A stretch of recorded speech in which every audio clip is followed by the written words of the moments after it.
This is Cthulhu Dark, Calamity Raccoon's Good Time Pizza Farm, Part 1. Let's do CATS. CATS is an acronym that stands for Concept, Aim, Tone. Actually, no, let's introduce ourselves. That's even better. I forget that because this is the group I play with all the time. When I call on you, please say your name, your pronouns, and anything else you would like for us to know about you.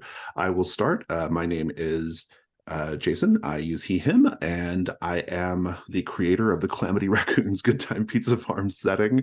It's a setting I've been playing in for years and years, and I'm very happy to run it for you all today. Amanda. Hi, everybody. I'm Amanda. My pronouns are she, her. Jason didn't tell us what we were going to play, so I am really excited about this. It's going to be a lot of fun. You can just find me around doing stuff, playing games on the internet. I do have summary-prepared little splurb for myself. Splurb is not a word. I do have some things up on itch.io for supplements for games like The Between and Brindlewood Bay and Paranormal Inc., so go check them out. And my bird pun, well, my bird mystery, I bird was just about show to say that. mystery, Yeah. that is mostly just bird puns in a Brindlewood Bay wrapper, has been released on the Gauntlet. So go and support the Patreon, and then you can be mad at me about bird puns like everybody else. Imagine having to edit it. No, I'm kidding. No, it was fun to edit. It was a constant. It was a constant bird-filled journey. I actually took a few bird puns out, if you believe that. That is hard to believe, actually. Let's go to Ben. I'm Ben. I use he and him pronouns. I am also not on itch yet, but I do have stuff to put on there when I get around to that. And yeah, looking forward to more Cthulhu Dark fun in this dressing. Yeah, great. I love it. Let's go to Jack. Yeah, my name is Jack. Any pronoun is fine. I've never played Cthulhu Dark before. I am kind of itchy. Raccoons are one of my favorite animals, if not my favorite animal. So I'm excited to see what this is all about. Fantastic. Let's do CATS now. CATS is an acronym that stands for Concept, Aim, Tone, and Subject Matter. I'm doing this just to establish some basic expectations for what's going to be happening this week and next week. The concept first of Cthulhu Dark. Cthulhu Dark is a Lovecraftian horror investigation game written by Graham Walmsley, and it's an incredibly slim rule set. You can fit the rules on an index card. It's very, very easy to play. But it has a lot of like flexibility, though. Like you have a lot of space to really like get into the role play because the rules very much get out of the way.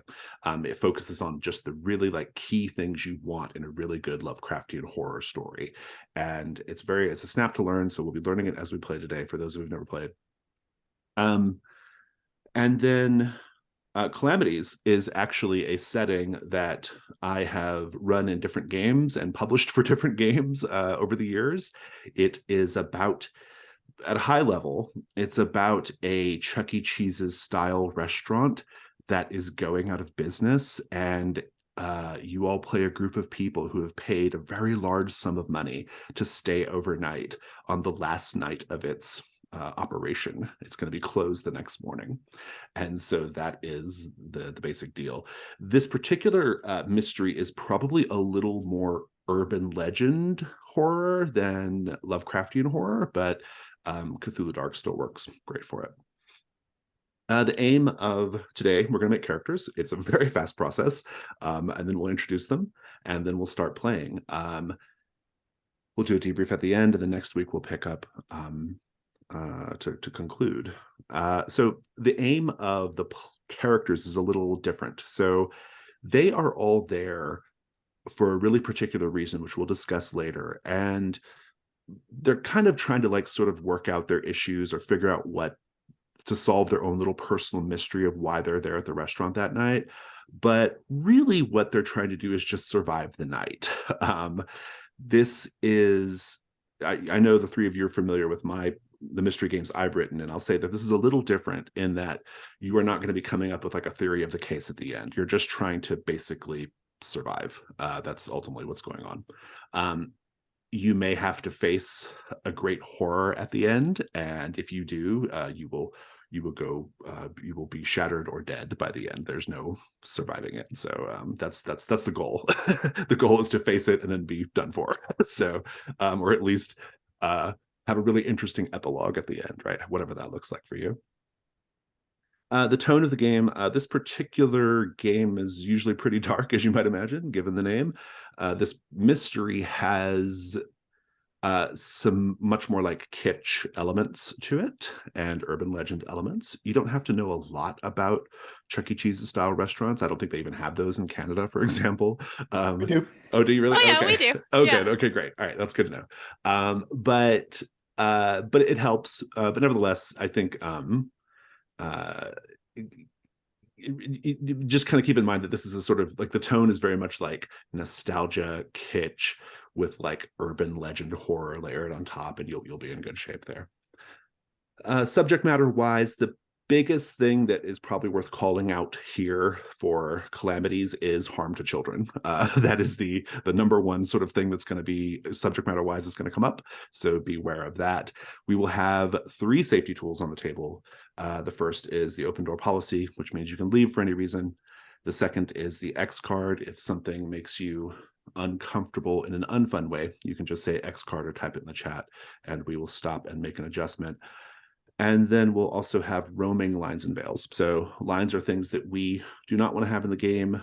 Veils are things that we're okay with being in the game. We prefer not to role play. We will have it roaming style, meaning as it looks like we're getting ready to approach something, or if something comes up, we can have a discussion and line it out permanently at that point, or veil it as needed. And so, are there any questions about cats? Okay, then we're going to pause the recording and go make characters. Okay, let's go ahead and meet our characters. We have 3 characters here with us: Amos Everson, Kyle Banks, and Stella Orville. Let's start with Stella. Amanda, tell us about Stella. Today I'm going to be playing Stella Orville. Her pronouns are she, her, because I just find that easier. I'm very boring that way. Stella is a wellness guru for a modestly hefty sum, but it's worth the money. You can have a session with her to look back on your childhood and bring those positive feelings back into your life. And well, don't we all need a little bit more positivity in our lives? Stella is also a Calamity Raccoon enthusiast. A lot of what she does in her work regarding that sort of childhood happiness and bringing that innocence back is inspired directly by Calamity Raccoon and the feelings that you get when you're at that restaurant. And I think this last night here at the restaurant, just sort of to bottle it all up and bring it all with us to the future, I think it's gonna be a really amazing time. I love it. Great, thank you. Let's go to Ben and Amos Everson. Amos is well, he's not a big fan of the term ghost bro. He considers himself an investigator and is more serious-minded than that name would imply. But he's here to dig into the mystery of this location before it closes forever, and get some views and likes. Fabulous. Yes, because this location does have a reputation for urban legends and things that have happened at it. Very good. I love it. And let's go finally to Kyle Banks. Jack, tell us about Kyle. Kyle Banks, he, him pronouns. He works in real estate development. I think that he probably might have some kind of hand in what's going to happen to Calamities. And I think it's personal for him because when he was a child, there was something that happened to him here at this particular Calamity. So this is sort of a return to that to really find out and get to the bottom of it. I love it. It's great. Okay. With all that said, let me go ahead and introduce the scenario, and then we'll take a quick break, and then we'll come back and play.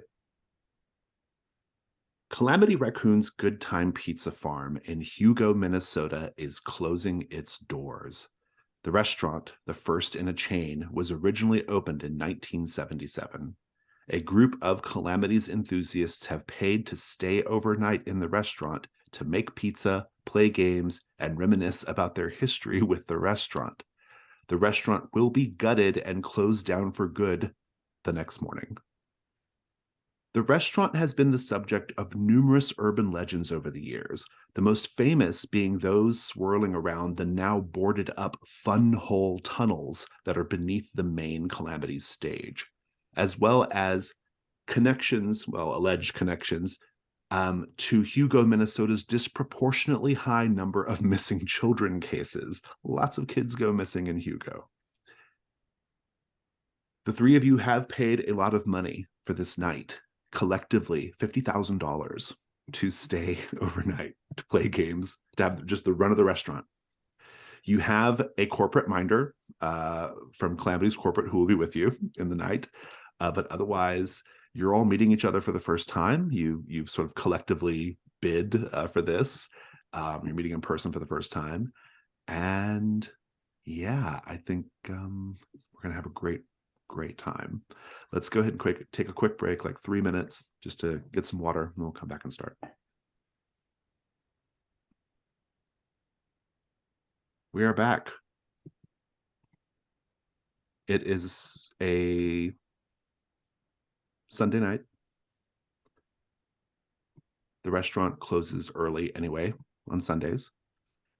And so the three of you have arrived basically like in the last 30 minutes of the restaurant being open. This is the last official 30 minutes of the very first Calamity Raccoon's restaurant.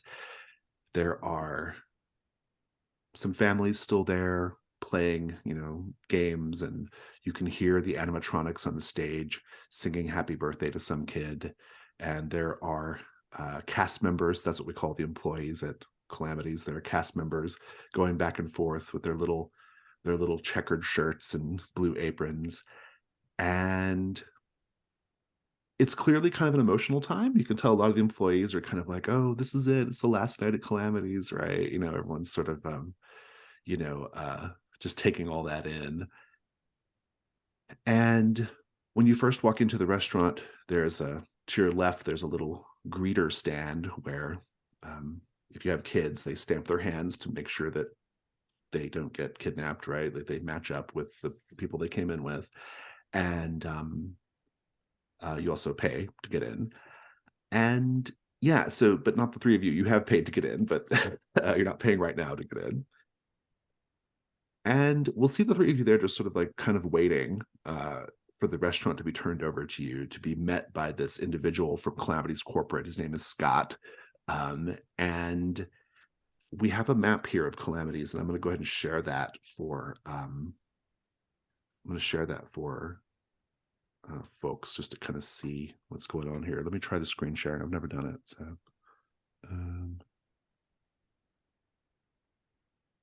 I don't know what's wanting me to do some stuff. Hopefully this is not going to be annoying. If you haven't done it before, macOS may need you to allow some settings. Yeah, it's wanting that, but it's not letting me click on anything. Okay, forget it. We'll have a link to the map in the notes of the show, so you can go look at it at your own leisure, listeners of the video. Oh, actually, if you can do it, go for it, Amanda, if you can share it.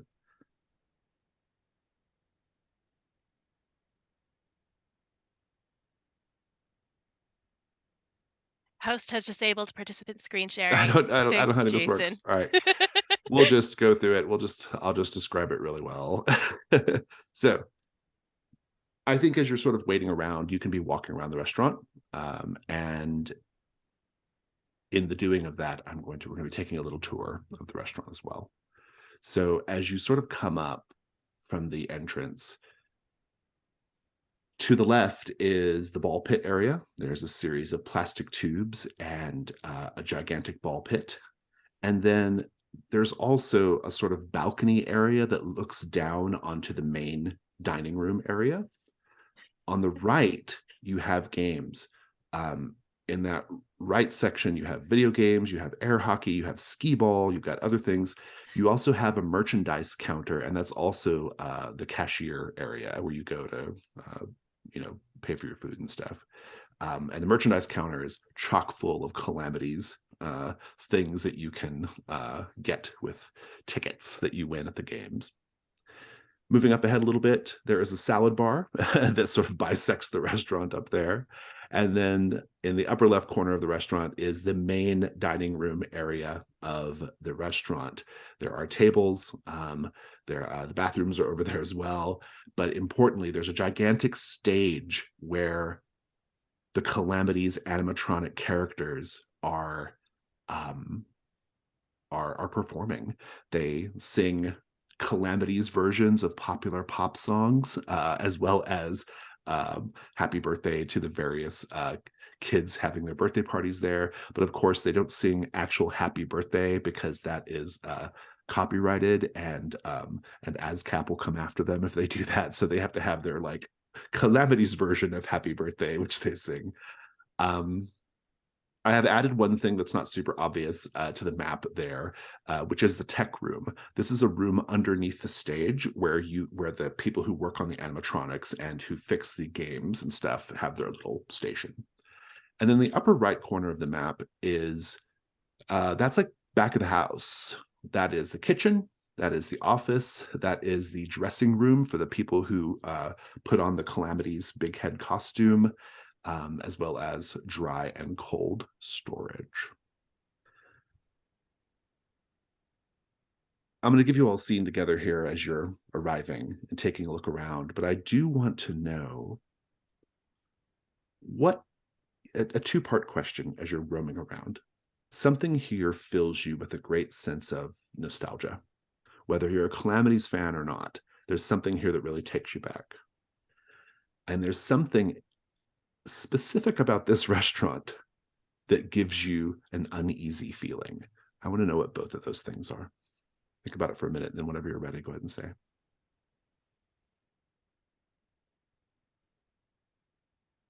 Walking around this restaurant is a really blissful feeling of nostalgia.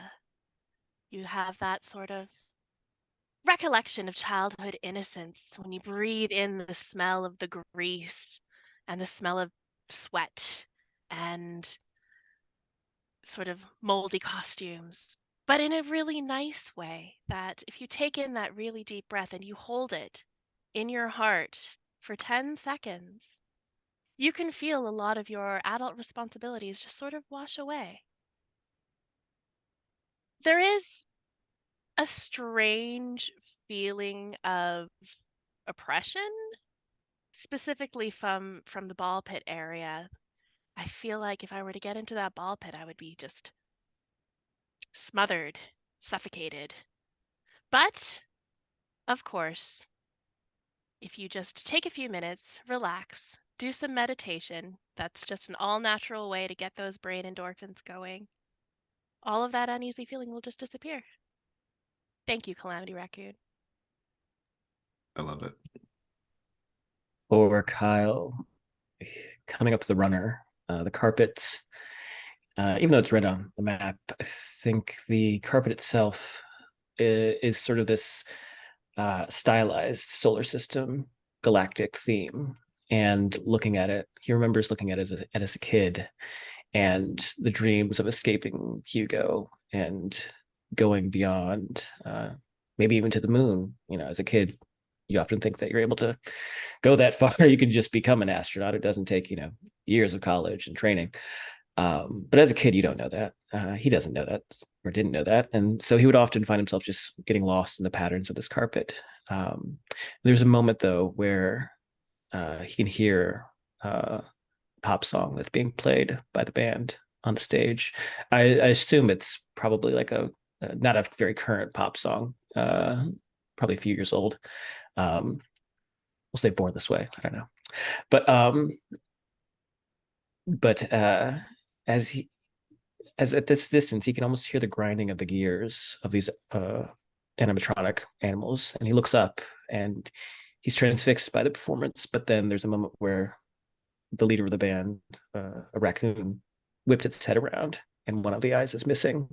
But it just seems to kind of stare at him, and he locks eyes with it, and his body just shudders, and he looks away instinctively. When I worked at Chuck E. Cheese's as a kid, I did for a few years. The animatronics that they sang they sang the house classic "Strike It Up" by Black Box for some reason, but animatronic but Chuck E. Cheese's performance, and then they also did YMCA, which I thought was really interesting because that's a song about young gay men, visiting or getting. Having Having encounters, fun. having Yeah. fun and encounters at the YMCA. So yeah, I thought that was always very ironic. Okay, sorry, Amos. Amos, he's drawn immediately to the arcade where he used to spend a lot of time as a child, after school, sometimes technically before school let out. And he always enjoyed losing himself in just the mindless action and sometimes the competition. But as time went on and as some of the old games started failing, the arcade cabinets have all been replaced by just generics running generic knockoff games. But what's most interesting to him, and also probably the most disturbing part of the changes to his memories here, the cabinets are all painted by, must be employees, maybe volunteers, and it's pictures of Calamity Raccoon in these situations of the game. So instead of Frogger, it's Calamity Raccoon. But Calamity never seems to make it out of the situation. In the Frogger cabinet, he's smushed under a tire. It's all a little grim, and he kind of wonders who approved this. Very good. Eventually, the three of you are gathered up, maybe like 10 minutes before closing, as they're just getting the last customers out, as the employees are doing kind of a half-assed job cleaning, if I'm being honest, because it's getting gutted tomorrow. So they're just kind of getting the last customers out, and you are met by a young man who is wearing a fleece pullover and khakis, and he has his Calamities little name pin on his pullover. He says, hello, Ms. Orville, Mr. Everson, Mr. Banks.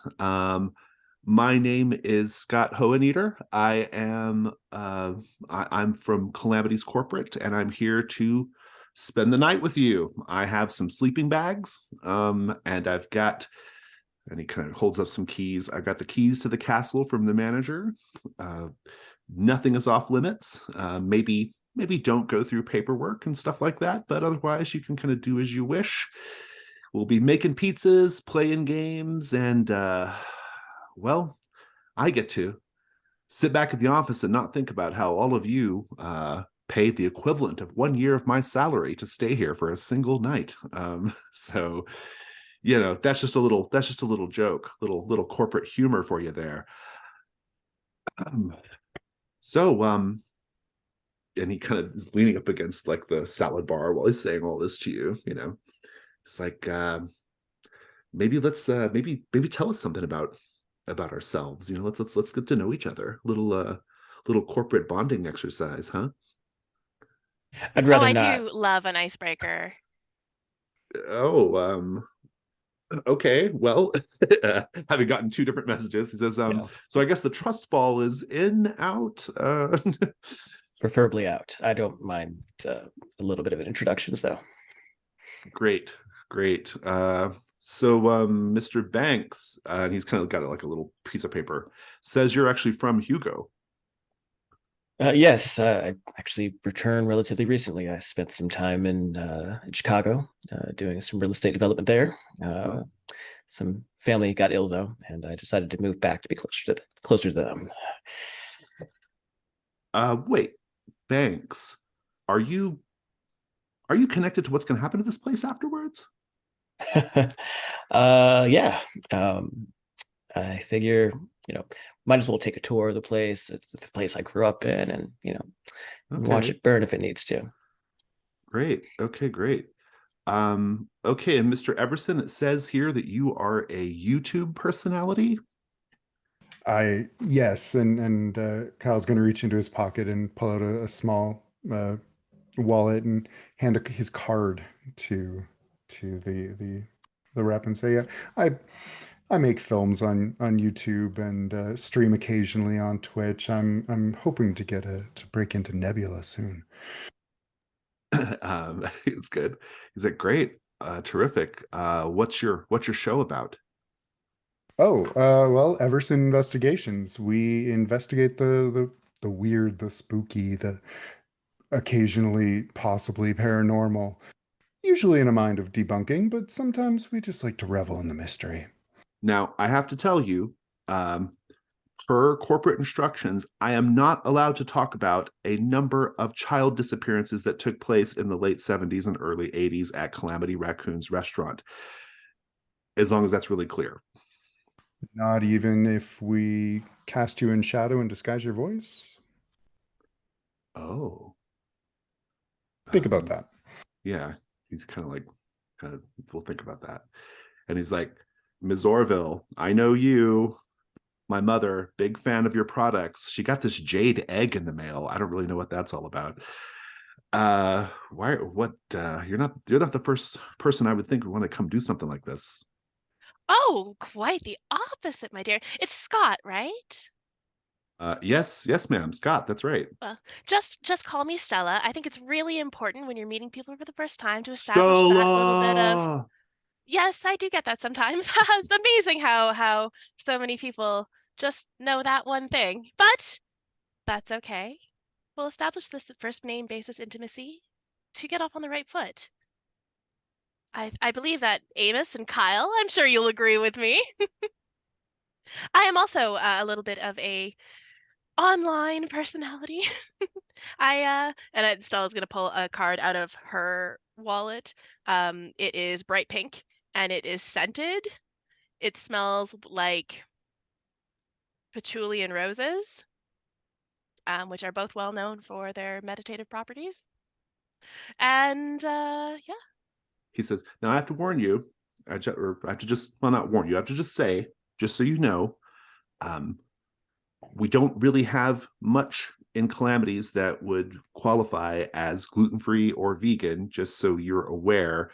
We do at this location have the plant-based chicken strips. They have not been banned in the state of Minnesota. Good luck there for us. We can certainly get those going in the deep fry if we need to. I'm not sure about the frying oil, though. Oh, not to worry, my dear. Wellness is a lot more than just nutrition. And I'm Oh, here yeah. to really experience that feeling of childhood purity that only Calamity Raccoons can give a person. Especially now on this last day that this place is going to be open. It's going to have this momentous amount of positive feelings, and I'm just here to bask in it. Great. Well, it looks like, yeah, the last customer is just going out now. Let's go lock up. It's just the four of us. And I will tell you at this point, he stops at the sort of bank of windows near the front door. And he's like, oh, looks like the weather's getting pretty bad out there. And indeed, you'll hear the howl of wind and you'll see the snow.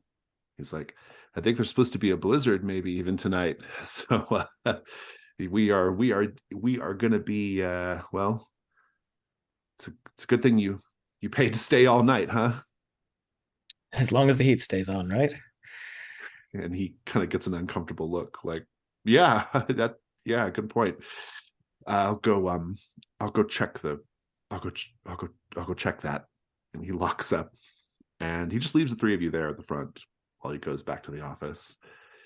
And you can hear the wind howling. You can see the snow is blowing pretty thick. It's your long night at Calamities begins now. Yeah, there's definitely something unsettling about the empty space sort of filled and punctuated with these notes of like games going off and like the lights flickering, these like rainbow lights flickering everywhere. Absolutely. And I'll tell you, like in real life, it's going to be really hard for me not to share all my personal anecdotes about Chuck E. Cheese's, but like in real life, this is a thing, right? Like when it's closed, like, or like when you first come in, when it's open, like everything is on, but like there's no human noises, so it's very eerie. It's just like bloop, bloop, bloop, bloop, bloop, bloop, bloop, you're blinking and blooping and lights and blinking, and yeah, it is a very eerie situation for That sure. sort of liminal It empty is, yeah, it's space that very a should have liminal more people in space. it. Yeah, yeah, yeah. Anyway, sorry, role play. um, Well, Kyle, uh, Amos, yes. don't you find it a little bit fortuitous that we have such terrible weather outside and we're all here together in this wonderful place? Just really gives a wonderful juxtaposition. All right, this is going to be great for lighting. Kyle, actually, do you mind just rattling the door handle here while I take an establishing shot? Just trying to really. I'd rather not. I'm not really big into the whole YouTube influencer thing. I try I'll to be keep a low zoomed profile. right in, just your hands, really. No, You do have Stella? lovely hands.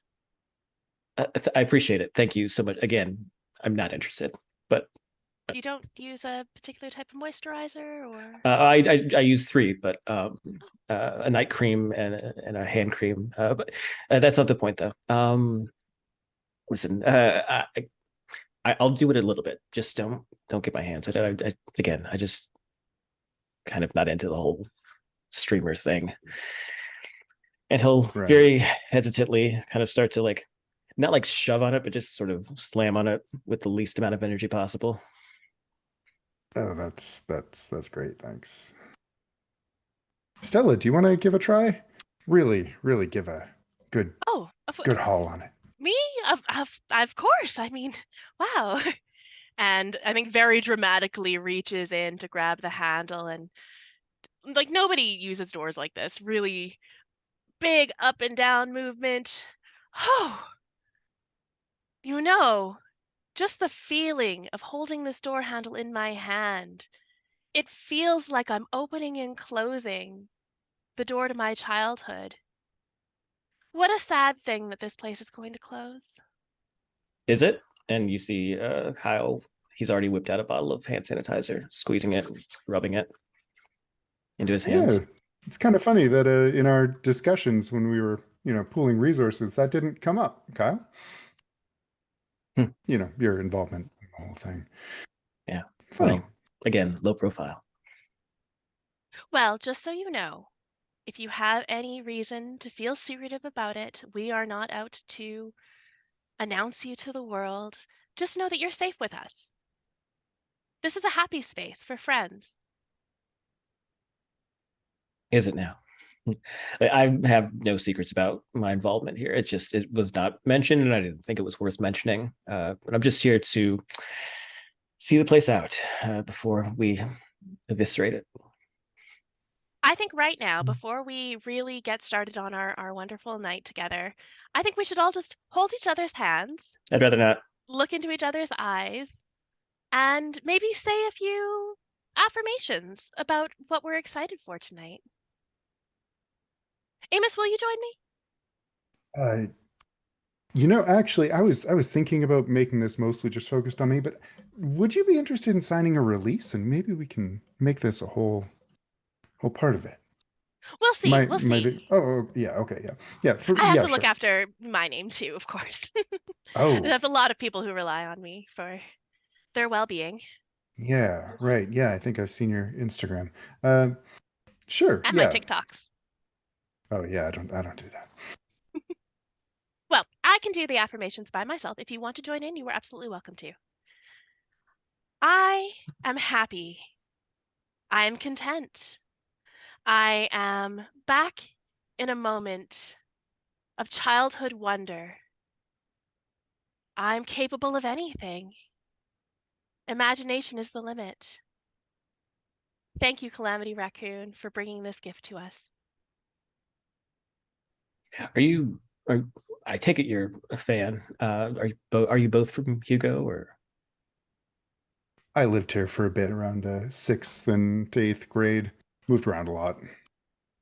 I also moved around quite a bit. I did live here for a little bit of time, and I did spend quite a bit of time at this particular Calamity Raccoons.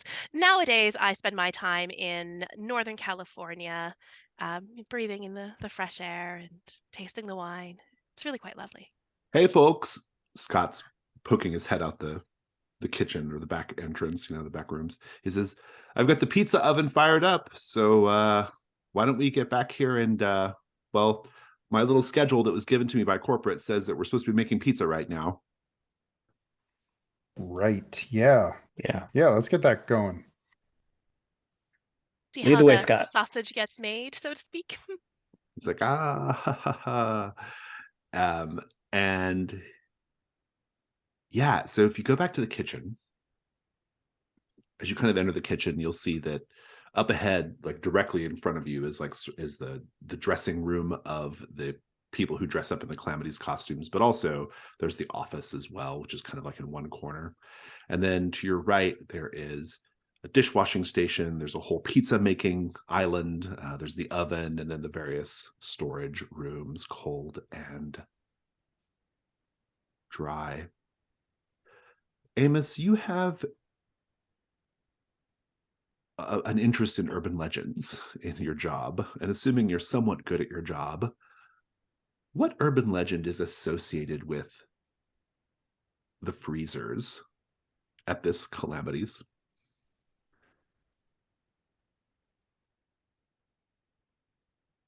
I think it's dark. It's very grounded in reality that the local mafia presence actually uses the freezers to store bodies before disposing of them permanently. Very good.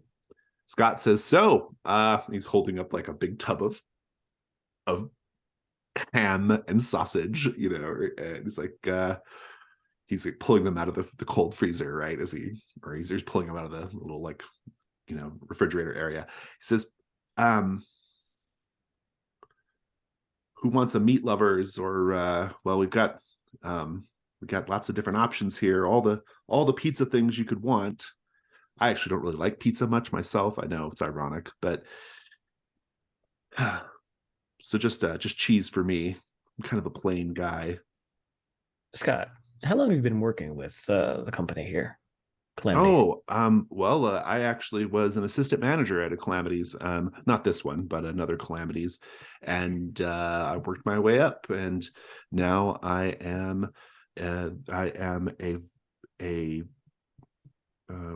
an assistant vice president in charge of consumer relations.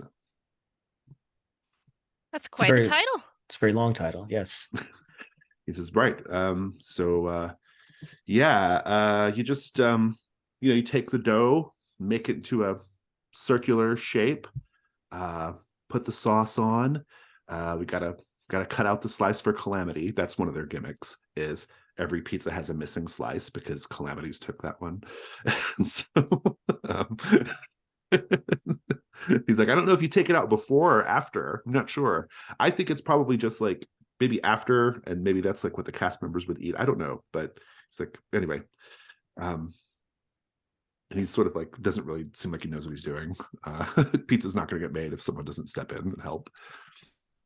I'm not going to step in. Oh, go on. Please. Oh, I was just going to say, can we see the costume in the back from here, or is like the doors shut to it? So I think the little dressing room area is closed up, but it does say dressing room on it. Okay. Yeah. And it has like a star, like a Hollywood star, or like a star of the show with Calamity on it. Yeah, so. Well, not to toot my own horn or anything, but I have made a pretty decent pizza in my life. Do you have any pineapple and artichokes? The combination of pineapple and artichokes on pizza is really great for getting that little extra vitamin C and vitamin D and vitamin K in your diet. I think it's an 86 on artichokes, but pineapple, we should be good to go. Did you check the salad bar? Oh, well, I never thought about that, but I guess, well, there are no rules tonight, right? Except the ones you've established. And he goes out to the salad bar, leaving the three of you in the back. I've always been so curious about the kitchen here at Calamity Raccoons. You hear stories about how they can put these pizzas and such together in such quick ways. You have to wonder, they must have a really great organizational structure in here.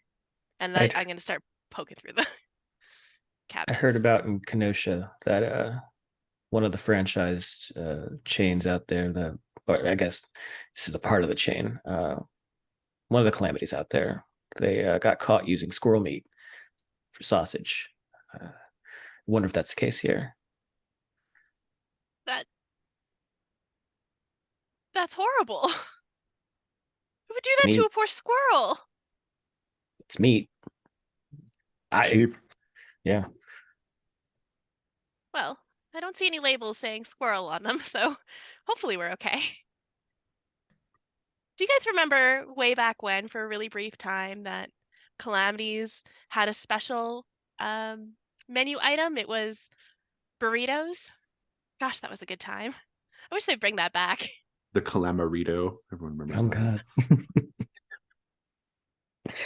Yeah, Yeah. the I'll Calamarito. tell you that Was... there is a dessert. The dessert on the menu is called it's the caramelities, and it's like an apple caramel thing. I love that. Yes, the Calamarito was actually my introduction to Mexican cuisine. It wasn't until I moved down to Chicago that I actually had actual Mexican food. It was very different. Oh, I still have only ever really had the Calamarito, but You're in Northern California. I've only ever had the Calamarito. nothing else really lives up, you know? Well, if you travel further south, they have some beautiful taquerias in SoCal. You should maybe try and expand your palate, pay a visit. Yeah, Well, keep going real south. You actually find real Mexican food. I'm really into trying to maintain a proper biohacking nutritional profile. So I think I'll probably stick with what I know and like, but I appreciate your wonderful insight into, what did you say? Taquerias? How did the pizzas here fit into that biohacking of yours? Well, pineapple and artichoke. And the In fact, cheese and the crust and the oh, no, sauce? cheese. No, goodness. That's got Oh, casein cheese. in it. Do you know casein causes addiction? No, To cheese? too Scott bad hollers things. back. Bad energy. We've got no artichokes, but we do have broccoli and we have the kale that we put around the edge. I'll take the kale. It's like, okay, I mean, I'm sure it's probably fine and that a bunch of 6-year-olds haven't been touching it all night, but okay. And he's grabbing the kale because they use the kale as a garnish around the salad bar. They don't serve it. It's very Minnesota. Yeah. When I was very little, I used to steal it and eat it. Don't tell my mom. I couldn't believe when I discovered later in life that like people were eating it. I was like, who eats kale? This is decoration. It's not food. Yeah, so he's bringing back like the kale that was used to decorate the salad bar, and he's like, well, okay, and he kind of drops that off, and he's like, all right, well, I'm gonna go hit the head. I'll be back in a minute. Maybe somebody could throw in a cheese for me. That'd be great. Sounds good. Elaborately placing kale on my dough with no sauce. Just think how robust your immune system's going to be after this, Stella. Not just that, things like kale, spinach, also, I'm just trying to think of green vegetables, asparagus. If you leave them out for long enough, they absorb the energy that is in the environment that they're in. This environment here, full of laughter and cheer. And apparently Goodness. ghosts. Is that right, Amos? Is that why you're here? Looking for ghosts? Well, I mean, looking for whatever's willing to show itself. Speaking of, do you mind holding the door to the freezer here for a sec? I want to take some shots. Yeah, Your hand won't be in it. He'll actually open the door to the freezer. I think as they were talking, he was already moving his body towards there and just looking at it and just opens it very carefully, letting some of the cold out. But I think something catches his eye, if it's okay. I think there's maybe some meat hooks in here that Oh, sure, yeah. that seem maybe a little out of place for an establishment like this. Yeah, I like that. In fact, why don't you go ahead and roll insight? So if you want to go over to the sheet and hover over the rolls here, your insight shows how much you see into the true horror behind this place. When you see something disturbing, roll your insight die, and on the die roller, it's just roll a dark die. Risk of dark is fine. It's a You got a 3. 3. Your current insight is 1, so it does go up. How does it make you feel to see these meat hooks in the Calamity's freezer? Well, he's definitely worried that it's not just squirrels that were used in the meatballs. But yeah, there's like this moment where the light from outside glistens off of the sharp points of the hooks, and he steps back a bit, and he'll turn to Amos and go, well, there you go. If you want to check it out, it's right behind me. Yeah. We kind of give Kyle a look, but then wander right in and start taking pictures with his DSLR and getting some video of the light glinting off the meat hooks. Why do you think a place like this would have meat hooks? Meat? For I mean- drying all of their vegetables. In the freezer? Freeze drying is a thing. Also, it's where they put the naughty children. Kyle stiffens up and just starts to walk away and starts just very mechanically roll out some dough. I would tell you that, Kyle, as you are, well, what are the rest of you doing? I mean, Amos, you're gonna take some pictures in the cold storage. Amos, as you're are you looking for anything in particular as you take the pictures, or are you just kind of taking pictures of everything? Well, I mean, an old rust stain that might look like blood would definitely be interesting for his viewers. Let's make a roll. So whenever you're doing an investigating roll, you take 1 die if it's within human capabilities, what you're doing, and it is. You take another die if it's within your occupation's expertise. And I think given what you do as a job, I think that it qualifies. And then you can add your insight die later if you wish, or right now, if you're willing to risk your mind in order to succeed. But go ahead and roll 2 dice, 3 if you wish, or a dark if you wish. Let's start with 2. Okay. Got a 6. You got a 6. So the way this game works is you always learn something when you investigate, or whenever you investigate something, you always learn something. Whenever you take an action, a risky action, you always succeed.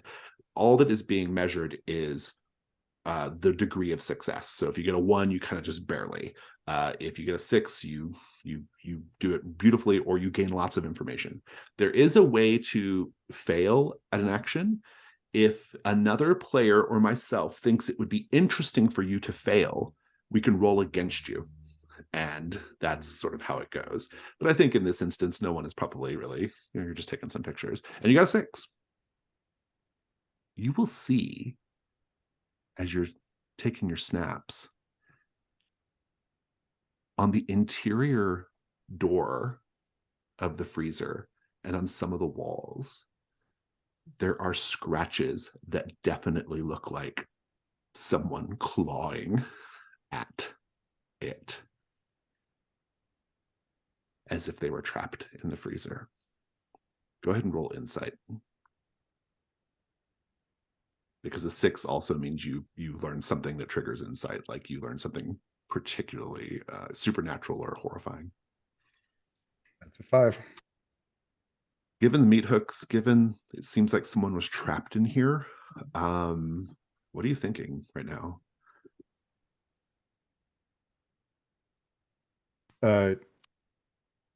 I put my foot in between the door and the jam so that it can't close with me in here just in case. And thinking about what kind of situations would it lead to that? Did someone accidentally close themselves in overnight? Are these mafia rumors true? Something weirder or worse at work. Indeed, indeed. Stella, what are you doing right now while Amos is taking pictures? I think I'm still after You're making making my pizza. kale and pineapple pizza, Yeah. which doesn't take very long because it's only 2 ingredients. I think I'm going to continue peeking through the cupboards, seeing how everything is organized, seeing how they have Yeah. everything set up. Yeah, you could be doing that. I will tell you that in the office, there is a bank of television screens that have cameras focused on different parts of the restaurant so that you can so the manager can see what's going on in the various parts of the restaurant. And you glimpse some movement on one of the screens. What do you do? Well, probably take a look if I catch movement out of the corner of my eye. Take a little look in the screen. You see on the screen, it's focused on the main dining room, and there's a cast member, not Scott, who is still, I think, is making a salad. But there's a cast member in the dining room on the very, very far side, who is wiping off the table. Oh. Little sprayer, wiping it off. It looks like someone's still around. I'm just gonna go see if maybe they want some pizza, since they're here. I can't imagine Amos or Kyle are paying any attention to Stella, but What are you doing, Kyle? Yeah, Kyle, he's put on some little sanitary gloves, and yeah, he's just been making pizzas, but in a way that anyone who's watching would see that there's a level of precision and efficiency that comes with practice, lots of practice, doing this sort of thing. And so, yeah, I think he's made a pizza for himself, and he's made one for Scott just because he's in there, and he's just staring at the oven, waiting for them to sort of boil up. Slowly make their little way through. Yeah, on the conveyor belt. Yeah. Good. So Stella, sounds like you're going to go see this cast member who's hanging out in the dining room. I think you pass Scott on the way. He's coming into the kitchen with his salad, so you're the only person out here right now. You do see the cast member. It's a young man, teenage boy, with his little blue apron and his check shirt, cleaning the table. What do you do? call out to him. Hello, young man. Seems like you're working a bit late, aren't you? You know the place isn't going to be open for too long. You shouldn't have to put too much effort into cleaning off those tables. Why don't you come have some pizza with us? He's Good like, for the soul. oh no, I better not. It's generally frowned upon for cast members to eat with or in front of guests. Oh, don't be silly. You know Calamity, he would say it's fine, especially after hours, and there's only us here. I'm making a kale pineapple pizza with no sauce and no cheese. This is kale? Yeah, from the display. He says, I better stay here and finish this up. I still have to refill the Parmesan and red pepper containers. I don't know if you really do, my dear. Did they forget to tell you? Did you know the place is closing? I hate to be the bearer of bad news. I know how distressing that is to all of us, but, well, you're not going to be employed here anymore. He says, well, I just do what they tell me, ma'am. You enjoy your pizza, okay? And if you need anything, let me know. Here, have some complimentary tokens for your trouble. And he hands you some tokens. Oh my goodness, this is almost enough to get one of those little gumballs. You know, the ones that when you chew on it, it turns different colors. And Well, then it no, starts you tasting have to kind of use like the ash. tokens to play the games, and then you get the tickets to get the gumball. Oh. Well, Which game is your I favorite? suppose. I was always a really big fan of, oh man, what's the name of this game? You know where you throw the ball and it goes up the thing and it goes into the Skee little ball, yeah. skee ball. Thank you. I was always a real big He's fan like, of skee oh, ball. I love skee ball. I still have the highest score on every one of those machines. You know, my pizza is almost in the oven. I can just go throw it in the oven and then we can play. I love finding people who love skee ball.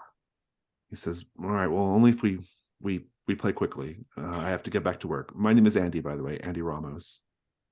Andy, it's lovely to meet you. My name is Stella. I'm so excited to have this moment of joy snacking with you. He's like, joy snacking? When you take those little moments of joy that just sort of become apparent in your life, and you take advantage and you just snack on them a little, just a little moment in your day to make your day brighter and better. Joy snacking. Yeah, I like that. Okay. I thought you would. I feel a kindredness to us. He's like, right. Well, let me just finish cleaning up here, and I'll meet you over the skee ball. And then, do you go finish your pizza, or what do you do? I'll probably go pop it in the oven. He's like still spraying the same spot on the table, It's a wiping really it down. dirty table. Meanwhile, so Scott has retired to the. I think he's just like sitting in the office. I think he doesn't give a shit about any of this. He's eating his salad. He barely touches his pizza. What are the two of you doing? I'll have moved out of my the freezer and be are our pizzas ovened already, or are we Yeah, they could waiting be for done them? by now. Yeah, and Stella can come back and all that. Yeah. We'll be Yeah, sitting on the counter and just munching on a pizza, giving Kyle a curious look. you see that he's got the pizza cut out, and he has the errant slice taken away, and he's just holding it, looking at it. And like if it's just a show, it sort of like slow zooms in onto the bubbling cheese before he just looks up at Amos and says, "I don't know what to do with this." I'll have it. He'll hand it off to you. Fold it in half. Start munching. I used to know what to do with that. I actually used to work here when I was a kid. 14. Lied and said I was 16 now. So I could earn some money to get out of here. Leave this place? Sounds ludicrous. Yeah, well, I was born here, grew up here, was afraid I was going to die here, and so I did everything I could to get out. Well, I mean, heard some stories about this place. There's still time. I'm kidding. I'm kidding. I actually did die here once. You got better. Yeah, well, EMTs are working quick. That is that blows. I mean, I'm glad that they worked quick and got you back. I mean, it blows that you died. I'm usually better with a script. Stella, are you So, overhearing this, or I think when I walked in was right when Amos ate Calamity's slice of pizza. And I'm kind of really affronted by that and staying away from this conversation. But I'm definitely busying myself with cutting my pizza slices out and making sure that I take out the one for Calamity, and eavesdropping.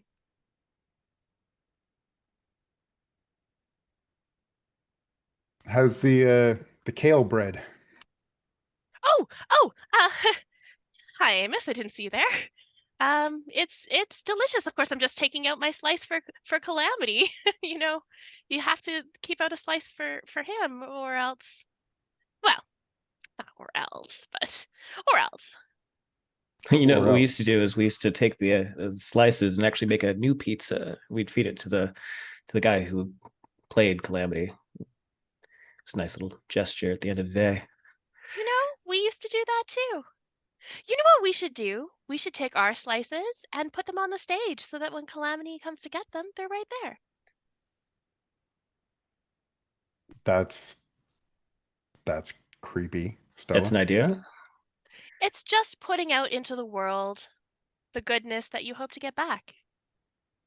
I mean, with that pizza, I think it could stay there.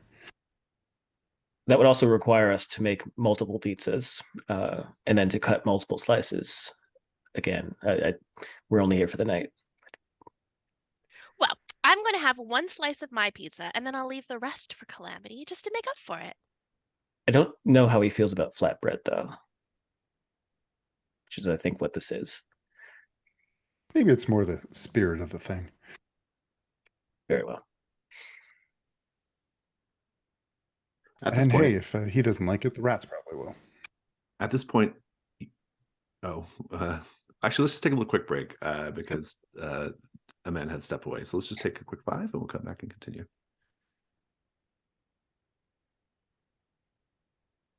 I think at a certain point you take whatever you have of your pizza and you head out to sit at a booth or to sit, at a table to actually eat it.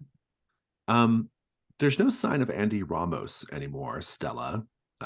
He's gone off to somewhere else. Maybe he's in the bathroom, maybe he's cleaning something somewhere where he can't be seen, but you're all in the dining room. Scott is napping in the office, and the animatronics have been playing the same song over and over again for like the last 20 minutes. Someone put on a certain tape and has not changed it. And the song, they're caught up in a loop singing their birthday song. Now, I will tell you about the members of the Calamities band. I have a name. What's the band here? I can't remember. Calamity Raccoon and his Barnyard Band. There is, of course, Calamity, who is on the far left of the stage, and he has kind of its own little special pride of place area on the stage. And then we have Clarice the cow, who plays banjo, Pig Daddy, who plays keyboard in the middle, Farmer Roy, who plays a standing bass, and then on the far right of the stage is Vincenzo, the Italian pizza chef. And so you have these animatronics, and they have their herky-jerky animatronic movements. The mouths open very robotically, and they just move and sing their song as the lights blink, and they're just singing the birthday song over and over again. Happy birthday, it's a birthday down on the farm. Yeehaw, happy birthday, let's go to the birthday barn. Mamma mia. Scott? This is my favorite song. Happy birthday, Scott. down on the farm. Scott is asleep. I put the majority of my pizza down on the stage in front of Calamity Raccoon. As you do so, the raccoon just moves for a little bit, and then it goes, "Thank you, partner." See that, Amos? Yeah, and Amos will have his DSLR up and filming. That's normal, right? That happens. Must be a sensor under the flooring, right? Birthday down on the farm. Kyle, since you used to work at Calamities, you will know that there are, if you change the tape inside the tech room, it will change the song, or you can just turn off the animatronics altogether if you wish. Yeah. But the tech room is where they're controlled. Yeah, I think he was calling it to Scott just, to sort of keep himself distant from having to do manual labor any more than he already has. But I think, he'll just get fed up enough and he'll just start to head towards the tech room. As you approach the tech room, there's a lull in the performance. All you hear is just the soft whir of the animatronics just moving soundlessly. Their mouths just opening and closing. As you approach the tech room door, you hear something inside the tech room. Movement, noise, perhaps. Do you lean in to get a closer listen? I think he's just more like just knock, trying to be polite while opening it, or trying to open it at least, and just say hello. Make the investigation roll.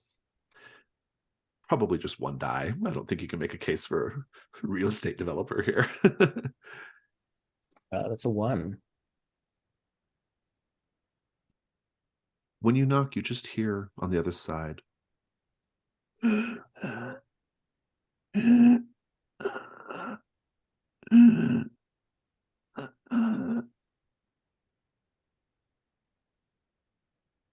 But the space looks otherwise empty, or? You haven't gone in yet. Oh, okay.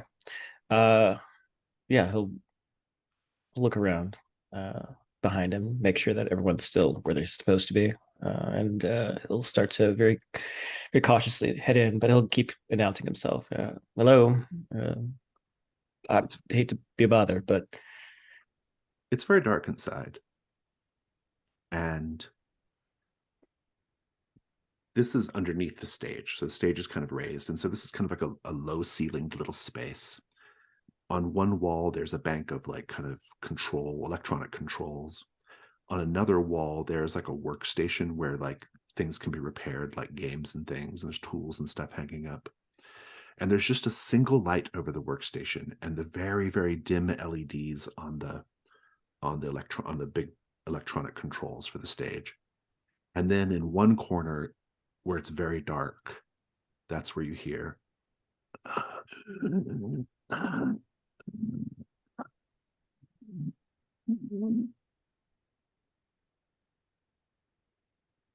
how are you feeling? Uneasy. um, and he knows that there's only one light down here, so I think instinctively he would try to reach for his cell phone to try and like put the flashlight on to see if he could see what's making that sound. Indeed. You will see that there is a woman. Her arms crossed. She's dressed like a cast member.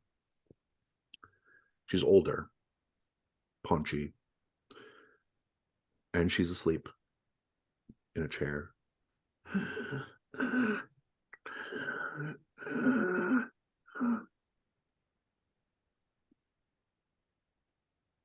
He like reflexively just jerks back, and there's a movement of the light, but he gathers himself and centers himself, and he'll do that thing where he very slowly reaches out to touch her to see if she'll wake up.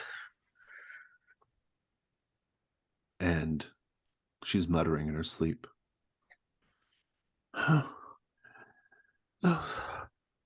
Those little babies.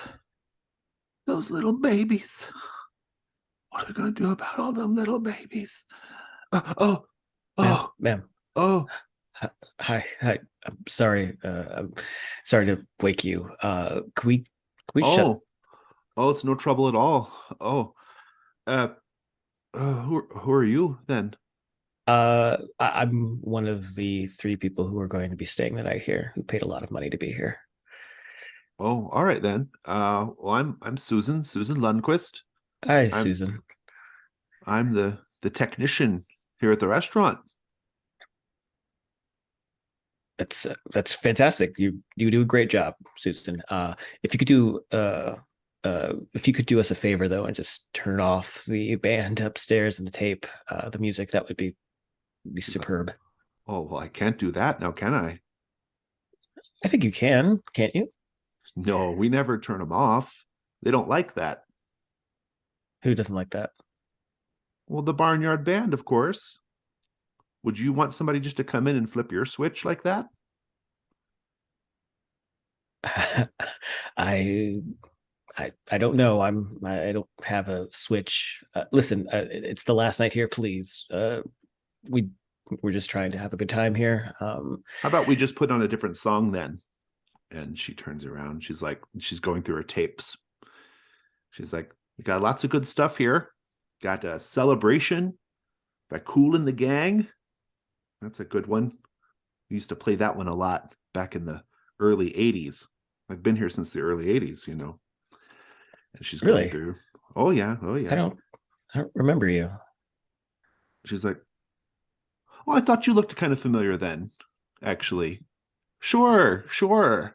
I remember you. You don't remember me? No, I wasn't really allowed to come down here though. Just mostly stayed in the kitchen. We've always been wondering when you were going to come back.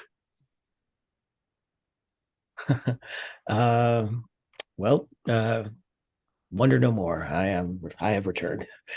Well, we're so Just for glad to tonight, have though. you back then. Well, thank you, Susan.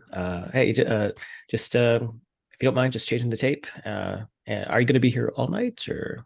Oh, sure, sure. If you need some help with the games or with the Barnyard Band, come find me.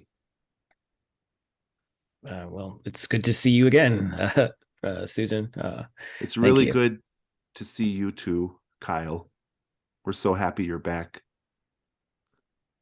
Yeah. Make an insight roll.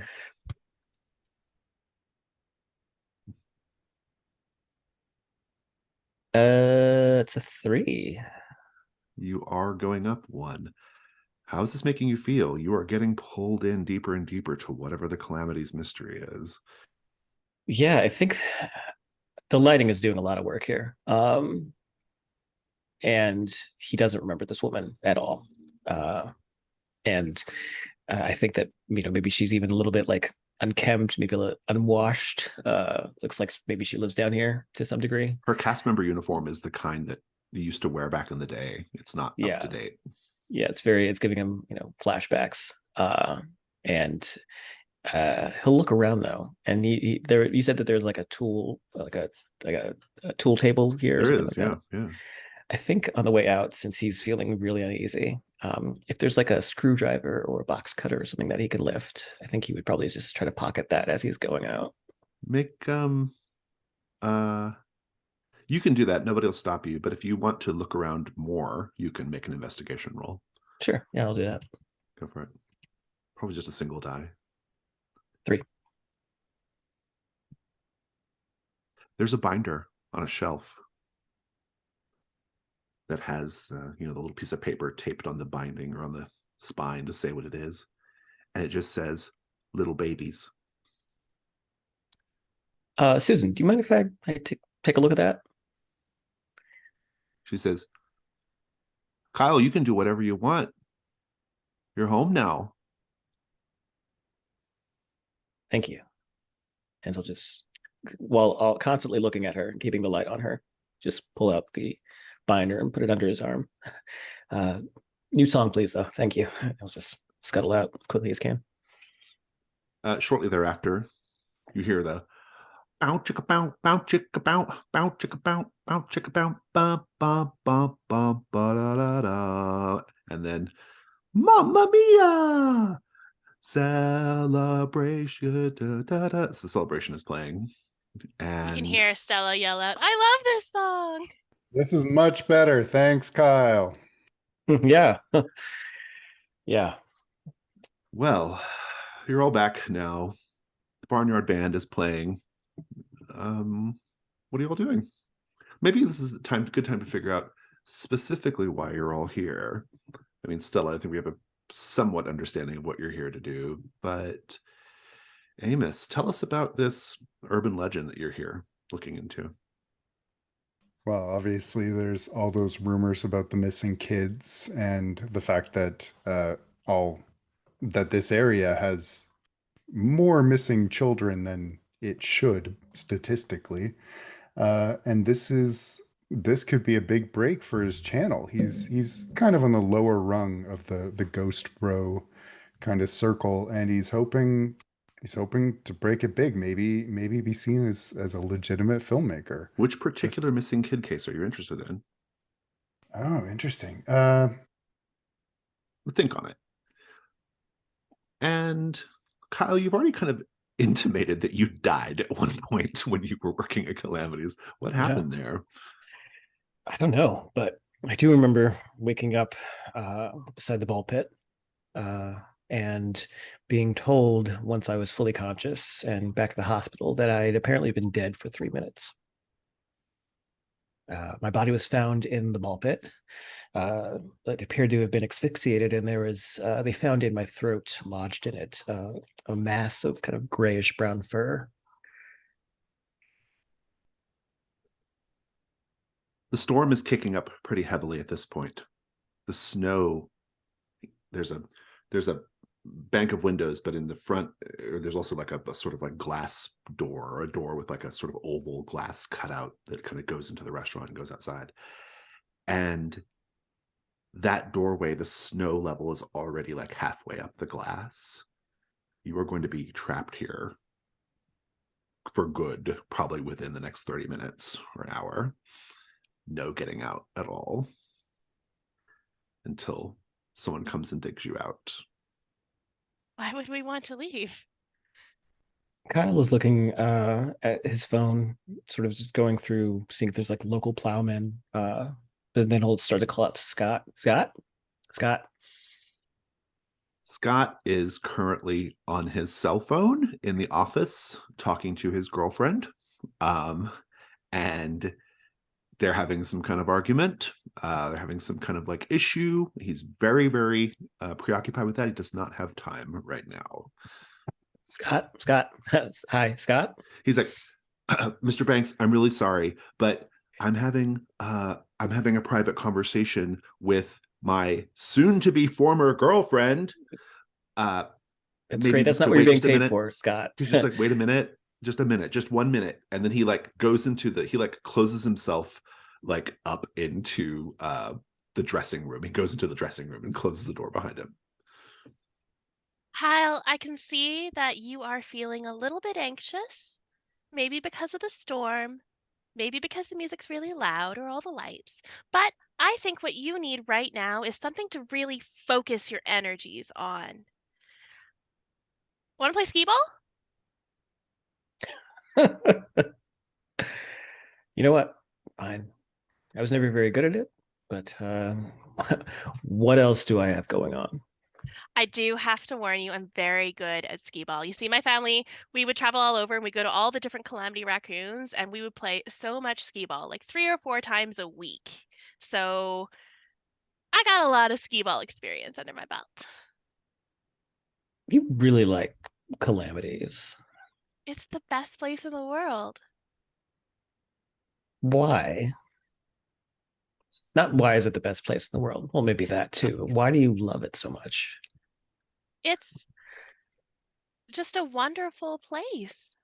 Let's You step celebrate inside. and party with you. Yeehaw! I love this song. They're my favorite band, you know, the Barnyard Band. But I do love this place. It just, that energy, you know, when you walk in the door, it feels like coming home. You walk in the door and you can feel the rest of the world just lift off your shoulders. There's nothing like Calamity Raccoons in the whole world. And I'm so excited to be here tonight with all of you. Amos, do you feel that same kind of lightness coming off your shoulders being here? Oh, yeah, for sure. Just like 15 pounds, 20 maybe. But, you know, with this, and he'll point out the window, like, there's no way construction's going forward, right? Like, they're not bringing a bulldozer out in this. Maybe it's a sign. Maybe it's saved. Maybe it is saved. Maybe it's a sign that this particular Calamity Raccoons is special. I'm sure we can all understand that. That's why we're all here.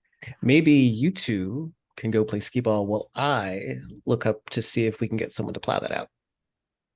I mean, what's your hurry? No hurry. I mean, I am here with you all night, but I do want to make sure that I can get out in the morning. And I can't do that if there is 4 feet of snow against the door. Yeah. I mean, totally unexpected, all this snow and winter in Minnesota. Yes, skee ball sounds good. Happy birthday, happy birthday, My happy favorite song. birthday down on the farm. Meanwhile,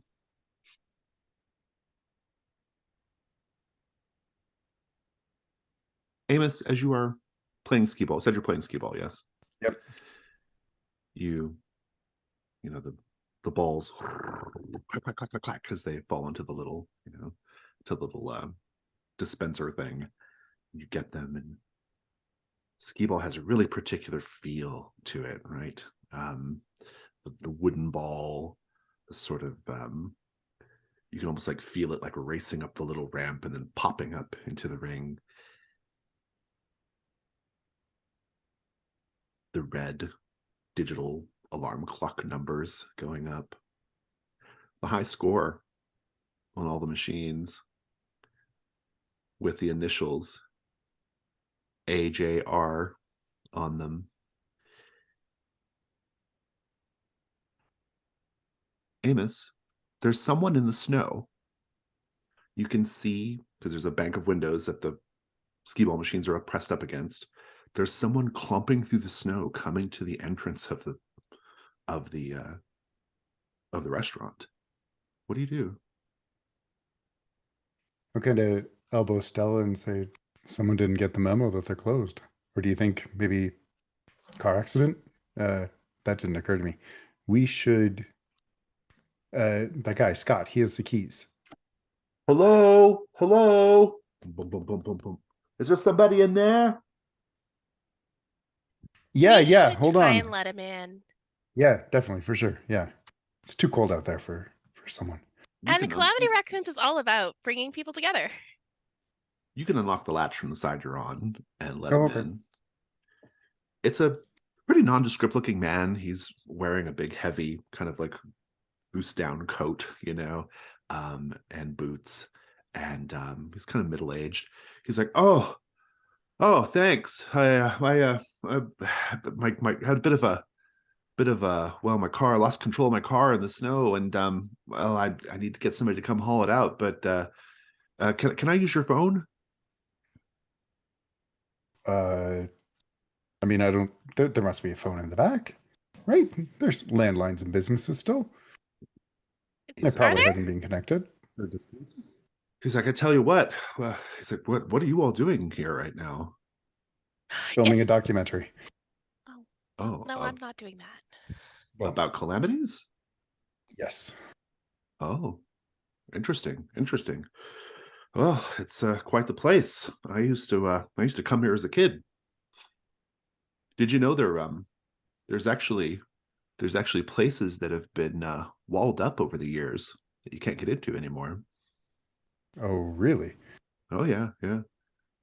Other than I've heard about the tunnels, but Well, there's the fun hole, yeah, of course, but well, there's also like another dining room, smaller dining room that had its own animatronic. Stella, this is news to you. You've never heard this. A what? special animatronic? I knew that this particular Calamity Raccoons was special, but I didn't realize it was that special. Oh, we should find it. Yes, that is an excellent plan. He's like, oh, that snow is really kicking up. My name's Max, by the way. Yeah, the snow, it's pretty bad. I think we might all be kind of stuck here for a while, you know? Come on in, Max. Come on in. We're playing skee ball. He's Yeah, like, oh yeah, good. lucky And you get to be stuck here for free. he's like, yeah, he's like, oh, skee ball. My son used to love skee ball. He was really, really good at it. Oh, I was not to brag, but I was the Calamity Raccoons national skee ball champion for 6 years in a row. He's like, wow, that's really something. Hey, you look familiar. Are you on TV or something? Me? Yeah. Oh goodness, no. You know, TV waves, they actually do kind of mess with your mind a little bit. They bring a lot of negativity upon you. Mostly I am on Instagram and TikTok. I've occasionally done some in-person I've occasionally done some in-person things. You may have seen me around different malls. I have actually performed at various Calamity Raccoons over my years, trying to make the tour of all of them. He's like, that's great. I actually heard they're tearing this place down. Hopefully not. Maybe the snow will stop. Right. Well, I'm gonna go find that phone now. And he kind of goes towards yeah. the back office area. If you see someone back there, that's our buddy Kyle. You might want to ask him about tearing this place down. Oh, yeah, I'll do that. Okay. And yeah, so where's somebody at right now in time and space? I think I'm finishing my skee ball game. I'm trying to beat Andy's score. And then I want to go find this secret walled up place. Sounds awesome. Very interesting. I think Kyle had started his search for a plow in the kitchen, going through his phone, but I think he's just been walking up and down the length of the carpet, sort of hypnotized by the pattern, but also not being able to find anyone who's coming out tonight. There's a lull in the performance on stage, and they have like little talking skit parts that they do from time to time. And Vincenzo, the Italian pizza chef, his eyes are clacking open, up and down, wide, He's like, Mamma mia! Calamity! Have you heard? No, Vincenzo, what's wrong? Mamma mia! I heard Mr. Big Bad is back. Wah! And all the animatronics lose their minds. Wah! Mr. Big Bad. Wah! And they're just like, this like moment of distress in the Barnyard Gang is like ongoing. They're still just like, they're just like droning and hollering and flailing their limbs wildly. It's unclear when this part of the skit is going to be over. Is the Mr. Big Bad thing a part of the standard No, routine? Okay, I'm saying no. Stella would know. There's nothing in Calamity's lore about a Mr. Big Bad character. Oh, that's new. That's new. Yeah, I've seen every performance at almost every Calamity Raccoons in the well, basically the entire continent, and I haven't seen this bit before. Clara says, Calamity, I'm afraid. I think we're all going to die. Wah! This Mr. Big Bad sounds real bad. Yeah, kids entertainment content is getting serious. Maybe the tech person's put a funny tape in. Gag. Kyle Sure is might. completely silent, staring up at the flailing animatronics. He has his phone to his ear, but he hasn't been calling anybody. He's just kind of like frozen for a moment until he starts to hear the two of them talking. He'll lower his phone and look at Stellan's go. So this isn't some kind of new addition to the lore. Well, it might be. Maybe it was sort of a finale, you know? Closing out, last thing. One last moment for Calamity and the rest of the Barnyard Band to really have their moment in the, well, not the sun, in the lights. Farmer Roy says, I thought we got rid of that old wolf, but apparently he's back. Wah! Amos is going to be filming at this point, and he'll just look over at Kyle and say, "You used to work here. Was there any plans for a wolf?" No. This is the first time they've ever mentioned anything about dying.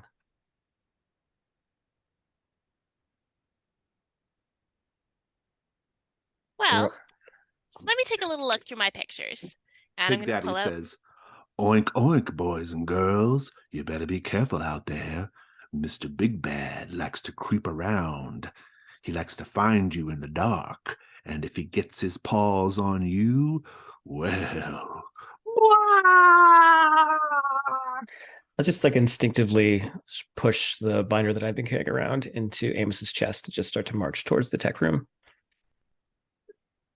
Amos is going to take the binder and just kind of like look down at it, look back up through the camera, and then really notice the binder and move to a table. And I'd like everyone to roll insight because of the strange behavior of the animatronics. I haven't done a roll yet. Insight is just going to be on our trophy roller. You Just just a risk roll roll. ruin. It's fine. Yeah, it's Ruin? the same thing. Yeah. I rolled a 6. 6. Amos I'm and here. Stella got ones though. You're going up though. Kyle, that put you at what 4 now? Or I'm just speeding there. Yeah. Kyle, what's going on in your mind right now? He's furious. He doesn't want to be here like this, and all this strange talk, especially from Big Daddy. He's always made him uncomfortable. But yeah, there's strange talk about this big bad wolf creature coming to get them in the dark. I think he's had enough of it, and so he just sort of throws the door open to the tech room. Susan. When you go in there, Susan is in the corner of the room. Her nose in the corner, just standing there. Susan? Susan, hey, can you calm the band down? There's nothing I can do, Kyle. I did my best. I did my best to stop him, but he's back. Everything's happening again. It's all happening again, you know? Stop who? What's happening again? She turns and looks at you. And she says, he's gonna come blow your house down, Kyle. He's gonna come blow all our houses down.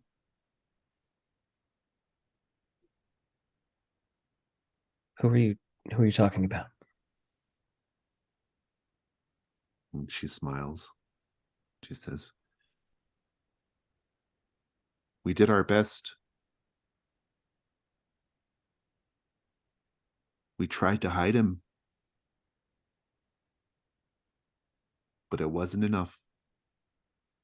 And now, all the little babies, they're in so much trouble, Kyle. Turn the fucking band off. And he'll storm out the room. Indeed. Meanwhile, Amos, you said you're going to the binder. Yeah, let's see what this is. They are newspaper clippings of all the kids who've disappeared in Hugo. Going back as far as 1977, when this Calamities first opened, and as recently as the early 2000s, which is about 10 years ago from today. And Amos will definitely recognize one of the people. I think his childhood friend, Derek Gray.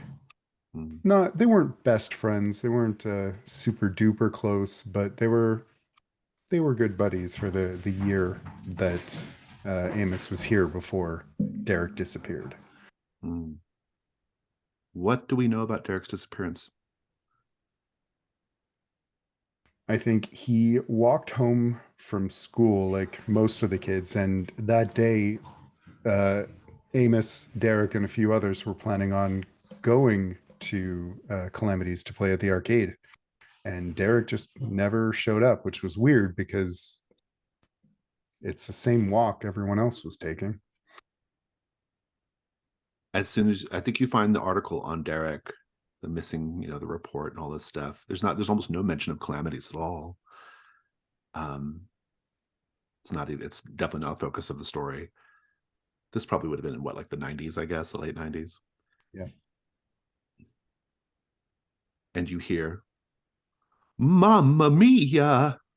He's lost in the tunnels, Mamma mia! From Vincenzo. Amos is gonna look up sharply and then turn to Stella and say, Did you hear that? Happy birthday. Sorry, I was distracted.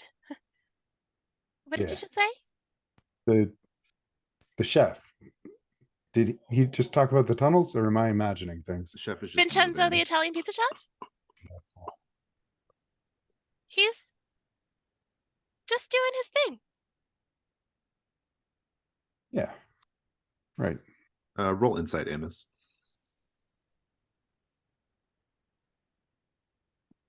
Another one. A one. Well, so this is all very interesting. Amos, is there anything else you want to? I mean, like you can make an investigation roll just for looking through the articles if you want to learn more, or if you're trying to discover something in particular. What do you think? I think Scott went into the changing room, right? Yeah, you can. He was arguing with his soon-to-be ex-girlfriend. Amos is going to stand up, kind of leave the binder where it was, and say, "If anyone asks, I'm in the washroom." He's going to head to the office. Good. I think as you head back there, you'll see that the dressing room door is just barely popped open a little bit, just slightly ajar. And there's no sounds coming out of it. He's going to give it a wide berth anyway, and skirt to the office. You can. There's nobody in the office right now. Gonna close that door behind me. Start Indeed. seeing their file cabinets, There are or indeed. Yeah. You gonna start going through them? yeah, if nothing else, maybe there'll be plans for where the other dining room was. Indeed. Stella, what are you doing right now? There is Uh, word of this secret walled up dining room. yeah. Did I beat Andy Ramos's score? You did not. Dang it, out of practice. Okay, I'm gonna go start really just scouting out the room, seeing, is there one wall that's longer than another, and that might be hiding the other thing behind it, that sort of thing. Yeah, seeing if the there's Yeah. like a bulge in the drywall or Yeah. something, right? Yeah. Also, It I've been juts out to for a little bit. yeah, I've been to a lot of Calamity Raccoons, Yeah. so I know the general layout. So just seeing Yeah. if there's anything I like it. Go different. ahead and make the investigation roll. And you can And make two because of your Calamity's expertise. A 6. Very good. You're gonna find out what you need. If you head over to the balcony area, which is just north of the ball pit, that little area right there in the corner, that wall there is clearly, it should be an exterior wall that looks out into the parking lot, or that abuts the parking lot, but you might remember on the drive up that there is a bulge there in the building. And indeed, the wall looks different from the walls around it. Like it looks newer, or just different in some way. It's not like the rest of it. How is it clearly like either the way it's decorated or painted, or how is it different from the rest of the surrounding walls? the wallpaper is actually the same wallpaper as the rest of the walls, but because this restaurant has been around a really long time, it hasn't been nicotine stained like the Oh, good. other walls have. This wall was put up, or the wallpaper at least was put up after smoking bans. I'm also going to tell you that since you got a 6, I have to give you an insight. On this wall, there are employee of the year photos, cast member of the year, and every picture, it goes all the way back to 1989 until the present day. Every employee of the year is Andy Ramos. Oh, he's Make just a a model employee. Make an insight roll. He would be like 40 if this was if he it was really, he would have been working here as an amoeba in 1989. What did you get on the insight roll? I rolled a 5, so I moved my insight up to 2. Yeah. How are you feeling when you see all these pictures of Andy Ramos? Honestly, a little jealous. Yeah. He looks so good across all these pictures. He looks so happy. He's fresh-faced, young. Yeah. And he is being commended by Calamity Raccoon. Like, they all have a picture of him standing next to the Calamity The Raccoon Calamity. animatronic. Yeah. And almost like he's receiving, a handshake. And it's just Well, let's have a paint the scene, wonderful. everyone. as each year progresses with the picture with Calamity, I think something unusual about Calamity as the years progress, that the picture gets stranger or more unusual. Something in the background or something with Calamity. What is it? Everyone can say. I think if you were to take all the pictures in like a flip book and flip through them really fast, you'd see Calamity's hands slowly moving up to Andy's shoulders.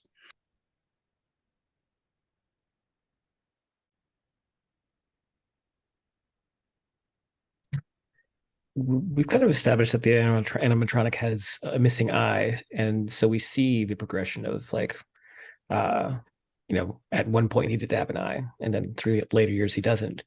But in the later ones, especially in the like last one, the picture itself looks like it's been burned where the eye was, and it's kind of gone up into the frame. I think too, the picture, it's taken on the stage, and the first ones show the bright stage lights shining just like a spotlight on the two of them. As the progression happens, it gets darker and darker, and you start to see sort of shadowy figures standing behind Calamity Raccoon, where there isn't actually space for people to stand, but it does look like a group of shadowy figures back there. Now I'm going to play with that a little bit. In the very first picture, 1989,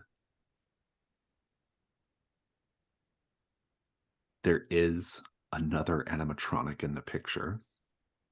It's occluded in shadow. You can't see what it is, but it's definitely there. And I think with all of this combined, I would like for you to make another insight roll, Stella.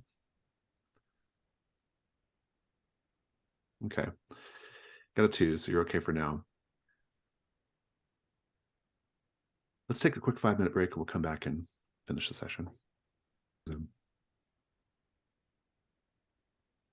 Let's kind of check in and see where everybody's at. So Stella, you were checking out this unusual wall, which has a bunch of Employee of the Month photographs. I will tell you that when you look back at the wall, they're not all Andy Ramos anymore, or Employee of the Year. It's different employees, although Andy Ramos is the employee from 1989. That is still true. And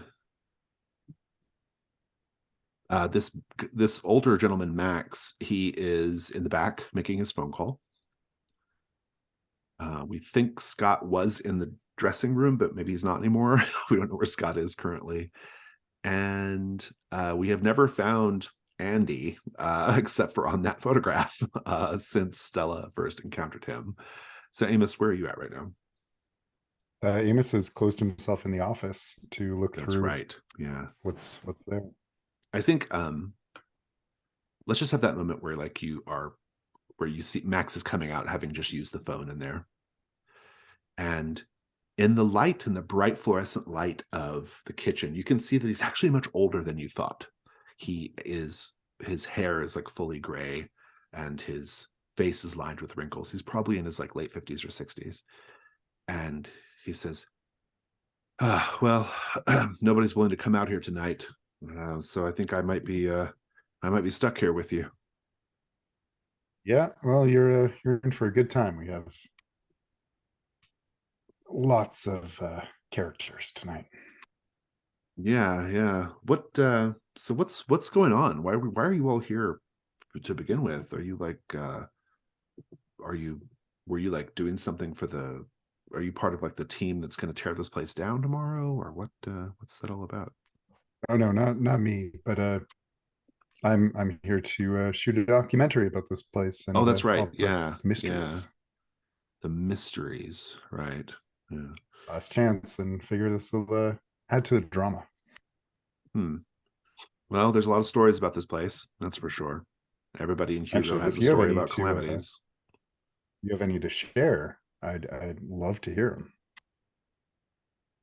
them. Make the investigation roll. See if you can get him to open up. 2. Sure. Yeah.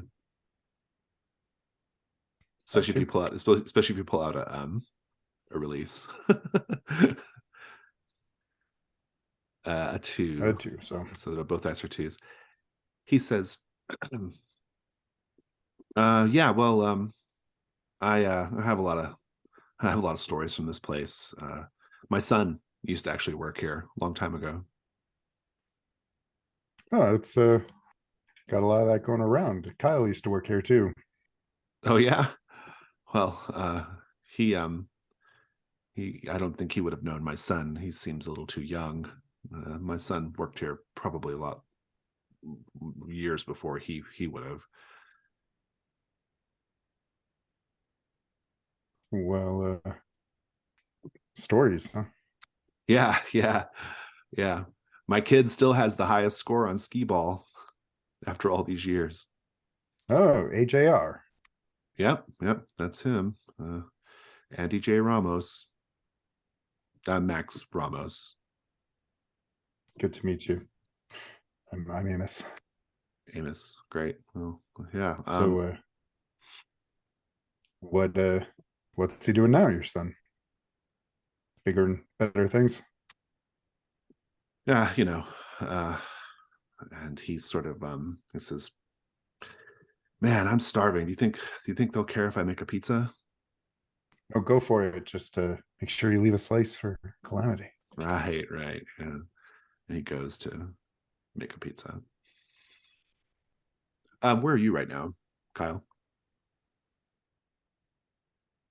Yeah, he just stormed out of the tech room after telling Susan to turn the fucking band off, and I think that he's looking around to see if anyone else is around. I think in like judging by the map, I think you'd probably see that. Did Amos go to the kitchen too, or is he still in the office? Amos was talking with Max just outside the office, and so that is back Through by the the kitchen. But yeah, through the Yeah. kitchen. So then, seeing the two of them, he'll just step in through and definitely look exasperated, pacing about, uh, muttering to himself, we gotta figure out how to get out of here. We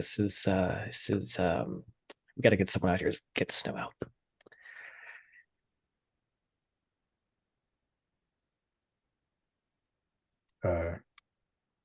Kyle, this is Max. Max got snowed in. Amos tells me you used to work at Calamities too. Yeah. My boy worked few, here. That's all. Long time ago, back in the 80s. oh, what was his name? Uh, Andy Ramos. I don't think you would have known him. You look too young to have worked here back then. I mean, I'm older than people think. I take care of my skin as much as I can, sunscreen and all. No, the name doesn't sound familiar though. Right. Well, I'm gonna just finish making this pizza. I think the snow's getting pretty high out there. I think we might all be snowed in for the night. Yeah, I tried calling some plowmen. Yeah, no one's they gonna aren't come out. coming out tonight. Yeah. No, I tried to get a tow truck for my car. Nobody's coming out tonight. We were spending the night anyway, Kyle. So yeah, I saw it's fine, I right? saw We'll the be sleeping fine. blankets. Yeah, or the sleeping bags. Yeah, I saw the sleeping bags. Yeah, well, I guess I'll bring a pillow and I'll get a pillow and jump into the ball pit. I'm sure that's probably like sleeping on a. You might not want to sleep in the ball pit. It's deeper than you think. Maybe just put a couple tables together and sleep on top of that or something. Right. Also, kids probably pee in there. Yes, kids are filthy. Stella, what are you doing right now? Having seen, well, briefly having having a hallucination of Andy Ramos and now this wall. What do you do? I'm putting my ear up to the wall and knocking on it to hear It's if there's definitely any. hollow. Yeah. Yeah. Then I would like to try and get behind the wall. How so? I think I'm just gonna pick up one of the chairs and start kind of smashing it against the wall. It's not property damage because this place is gonna get torn down anyway. And if there's something important for Calamity Raccoon's history behind this wall, then I think it needs to be known. Everyone starts hearing banging on the wall from out in the balcony area I'm of the dining coughing when I room. bang on it though, like to disguise the sound. You know, Kyle looks to the sound and just starts to walk out of the kitchen towards it. So Stella, what are you doing? We found out that there might be a secret room, and I think it's behind this wall, and I'm gonna find out what's in there. Okay, but did you maybe talk to Scott? Maybe I don't know. Maybe he knows something, or maybe he can get you a I don't know a sledgehammer. I get the feeling that Scott isn't as invested in the Calamity Raccoon franchise and history as the rest of us are. Um, this chair seems to be doing some pretty good damage, though. Flap. To be fair, I don't think any of us are as invested in the history as you are, but uh, yeah, and he'll stand back. Is she like breaking through the wall with the chair, or is it just sort of banging it? I don't think you're making a ton of progress right now. Yeah. Not with a aluminum tube leg chair. I don't think it's doing too much. Maybe if you had better equipment. You're like a real estate guy, right? You know about tearing down walls. I mean, I know how to tell people to tear down walls. I don't really do it myself. So if you were going to tell someone to tear down this wall, what would you tell them? Tell them to get like a sledgehammer or a bulldozer or something heavier than a aluminum rod chair. Is there maybe something in the kitchen that you could find? I don't know. Why am I telling you things? That's a great idea, Kyle. We should go look in the kitchen. Yeah, we're here, right? Okay. And he'll start to follow after Stella. So When it you must go, have been really fun when you worked here, hey? That's a word for it. It's not the one I would use, but it's a word. That's it? No fun stories? No, none whatsoever. Well, but hey, if you talk to Susan in the tech room, I'm sure she'll delight you, just rattle your ear off with all the stories, all the anecdotes. You know, I came here a lot as a kid. Even to this particular calamities. Maybe we met each other back then. Probably. when you go back to the kitchen, you see Max. Well, you see his pizza's rolling through the conveyor belt, so he's just back there waiting on the pizza. But when you walk in, you see him. He has his ear pressed up to the dressing room door, and he says,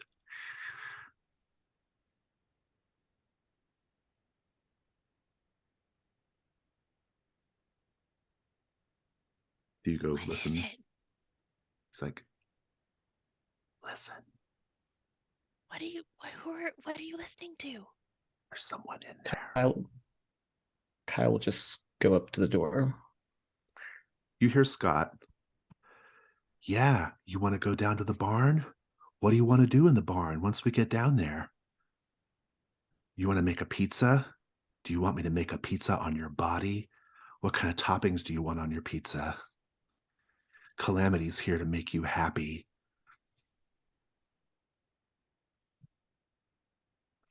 Yeah, I don't think he's going to be much help right now.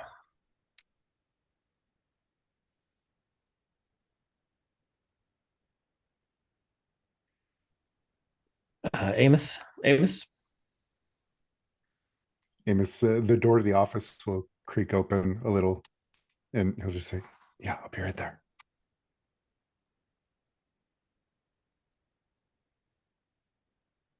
Amos, what are you he'll doing in the office right now? He is going through as much paperwork as he reasonably can and taking pictures of anything that might be of interest. Yeah, make an investigation roll. I'll let you have 2 dice because of your investigator background. A 5. 5. That's the best roll because there's no insight associated with it. There's lots of information in the filing cabinets. And what kinds of things are you looking for specifically? Anything? Well, now that we know about the other dining room, anything about that? Why it was buried? What's Right. I doubt I'm going to find a list of missing kids and where we put them, but There is a very, very old file stuck far back in the filing cabinet.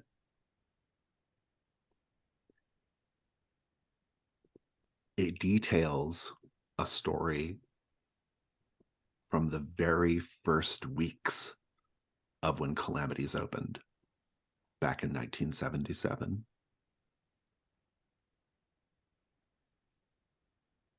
It talks about the Mr. Big Bad animatronic.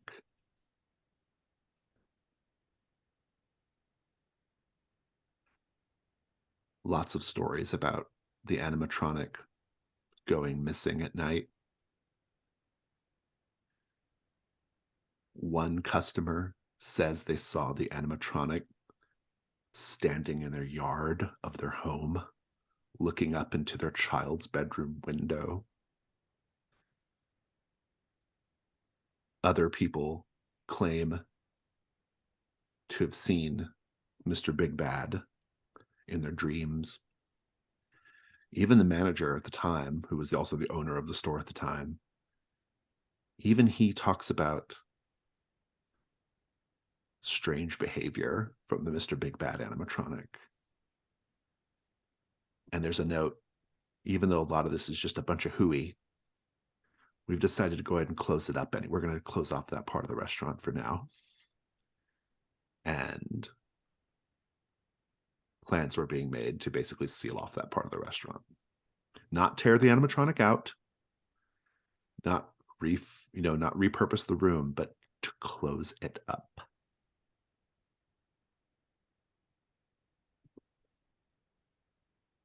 I think Amos is already he's already framing the video in his mind. This is now, it's not just about the closure of Calamities, it's the dark heart of Calamities. And he's got to get in there. Indeed. Well, the three of you together, Max is dealing with his pizza. Scott is dealing with his girlfriend. And in the dressing room.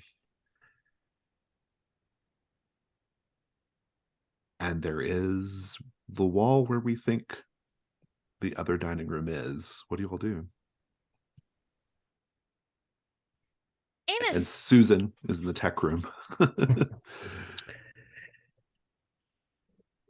Amos is going to tell them what he found and explain, I need to get in there. Yeah, when you come out, Kyle comes out of the freezer with a meat hook in his hand. Maybe we could use this. That's brilliant. See, this is why you do the real estate stuff. It makes so much sense. Yeah, that's exactly it. Here, and he'll hand it off to Stella. It's one for each of us if we want to all go in on this. Good. We can hang out after. Nice pun. And he'll take the meat hook and hand it off to Amos. And yeah. I think I'm just going to start wailing on that wall. When you step back out into the dining room area to walk over, or when did you leave the back area to get to the main area? The snow is fully covering the windows now. It's just all white. The halogen street lamps or parking lot lamps. I discovered reading that book Red X that Canadians call those, they have a specific name for those, like stands, like light stands or something like that. What you call like lights in the street, or is that just? I thought it was just street lamp. Oh, that was just a Canadian thing because they kept referring to it. And I was like, "What is this?" And anyway, so apparently it's not. I thought it seemed like, according to this book, there was like some special name for streetlights. But yeah, the streetlights are, the way they're being diffused through the snow, cast this sort of like strange ethereal glow over everything.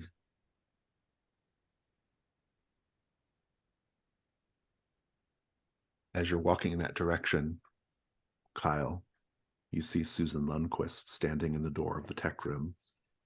She says, "I wouldn't do that, Kyle. It's a bad idea, a real bad idea." Why is that? Because you're going to let him out. That's what he wants. He wants to get out. For good. Permanent like. We've done so much to keep him trapped. And now you're going to just go let him out. What's going to happen if we let him out?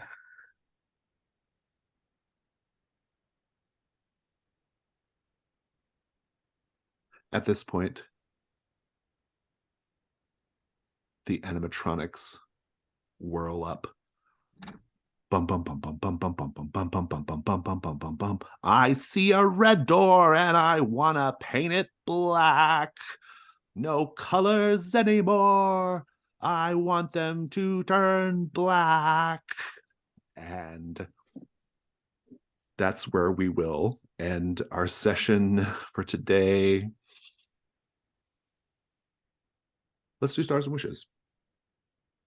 Stars are things you enjoyed about the session. Wishes are things you hope to see in the story next week when we conclude Calamity Raccoon's Good Time Pizza Farm. Whoever wants to go first, take it away.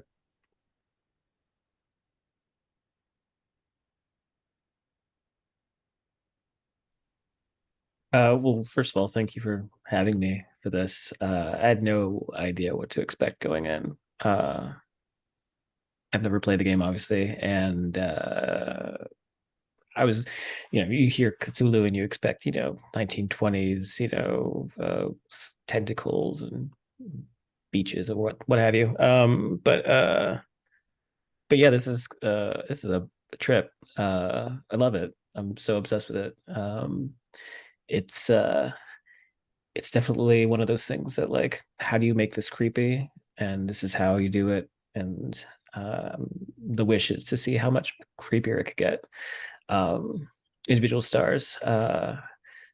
Stella's terrifying in a way. This cult-like enthusiasm that she has for this place. It's like a temple for her. And I feel like if any of us do the wrong thing, she will murder us for some kind of blasphemy we've done here. So excited to see how how much more obsessed with this place she gets. And Ben, I've never played with you before, I don't think, but it was really good getting to. I really liked your energy, and I really liked. I like that Kyle didn't feel like a caricature. It's easy to kind of like fall into this like really heavy-handed, oh, I'm an influencer, da, da, da, but he feels like a character, like a person that I want to get to know more about. And I'm really excited to see how his whole connection with the missing friend plays into this.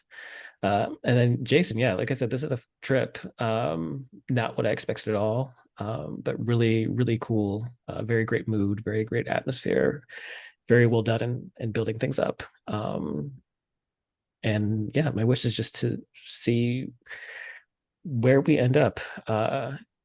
Because in a dark game, everything's going to be okay. So yeah, I'm just excited to see who this big bad wolf is too. Yeah, my stars are very similar. The characters are so much fun to interact with, and I really like you mentioning that Kyle seems more like the straight man of the group almost. Still coming in here with all this like trauma and whatnot. Straight man in terms of playing straight versus comedy, not necessarily that Kyle is. Well, anyway, I'm not saying I'm shipping some of the other characters. Don't worry about it. Yeah, I think it's been really fun having these very different characters interact with this really fucking creepy world that Jason has stuck us in. I I'm so excited to see how everything goes bad. It could be anything. It's really open-ended right now. So I'm looking forward to that. Um, yeah, I loved all the little like NPC moments. The NPCs are spectacular. A lot of fun. I'm sure you noticed that I had to stop for a moment because I was crying laughing about Scott in the dressing room with his girlfriend. literally mascara getting into my eyeballs. I need to fix this because I'm laughing too hard about it. Yeah, I honestly just so many moments that I couldn't really spend the time to go through and pinpoint them all. I'm really excited to see what happens next. Yeah, same. I really like the kind of interplay of characters here. We have Kyle, who is with his history, and I look forward to digging into Kyle's I died once said so casually, like that's fine, that's great. And Amos will definitely be trying to get a release from Kyle. But the and Stella's the whole making the pizza scene, and then Stella's insistence on leaving the slice for Calamity was perfect. I'm looking forward to seeing Stella's reaction to whatever we find back there, because I mean it's Calamity Raccoon canon, but is it good? And yeah, this is good fun. Was not expecting this today, and it was such a delight. In the Yeah, it was a great big stars. Wishes, I think, are just more. Yeah, stars for me. I actually normally run this in a one shot. I've only ever run this in a one shot using Cthulhu Dark and some other systems. I originally published it for Lovecraft-esque, actually, where it's also a one shot. And but I'm really happy that we're doing 2 sessions, because this session had like a more, it felt like a really like, it had like a more casual feel in the beginning, you know, like in a one shot you have to kind of get to the horror really fast, you know, because you don't have a lot of time. And here we got to have a lot of like just learning about the characters, making pizza, sort of just kind of like getting like kind of sinking into the space a little bit before, and then we kind of ramp up the scares like gradually. And I really like that. I really like the pace of that. It feels really good. And I think we've like laid out a lot of the mysteries in a way that like it's going to be fun to go figure out what they all mean, right? I want us to discover what happened to Andy Ramos. How come his dad just showed up in a blizzard on the last night of Calamities? How come, you know, like what is going on with Susan Lundquist and the tech room and the animatronics themselves? What is the deal with Mr. Big Bad? There's a lot of like fun stuff to like look into. And then we have the player mysteries too, like what happened to Kyle? What happened to Derek, this kid that went missing? Is Stella part of some kind of weird cult? We don't know. So there's a lot of like interesting things to explore, and I'm just really looking forward to doing it. I love the Calamities setting. It's very close to my heart, and I'm glad we got to have our version of it, and it's really fun so far. Individual stars, yeah, I really like how Jack, I like how you're playing Kyle a lot. Like there's this it's almost like it has this very like it's got this like very like kind of like arch like germaphobe, you know, like kind of like feel to it, you know, like very just a little high strung, I guess is the right word, right, for Kyle. So I'm really enjoying that a lot. I think it's a fun way of approaching this. And I like the YouTuber, I like the way you're kind of approaching this, Ben. I would have been okay with the like more like kind of caricature version, because I think in this setting it's probably okay. but I think the way you're playing it is also good. And yeah, and Stella is really, really great. I love the sort of like wellness, all the little wellness monologues. Those are really terrific. Especially like when they end with like something with Calamity and it's like, huh? You know, so that's all good fun. Yeah, and for wishes, yeah, I've kind of already said it, but I just want to see like how this stuff resolves and what it all means and where it all ends up. And are you all going to go into the fun hole? I want to know that too. So yeah. Yeah, so those are my stars and wishes. Anything else? I love Susan's Minnesota accent. Thank you. Very good. Hers is thickest. They all kind of have one, but like hers is like the thickest of them. Yeah, don't you know? Oh yeah. I usually can't hear a Minnesota accent. It just kind of sounds like a Canadian accent. So Right, when yeah. I can hear it, you're really turning it up. Yeah. I'm just West Coast channeling Frances Canadian. McDormand in Yes. Fargo. That's all I know. So, or Drop Dead Gorgeous. Most smartest. Yeah. Most smartest. Look at her. Most smartest. Get a look at this one.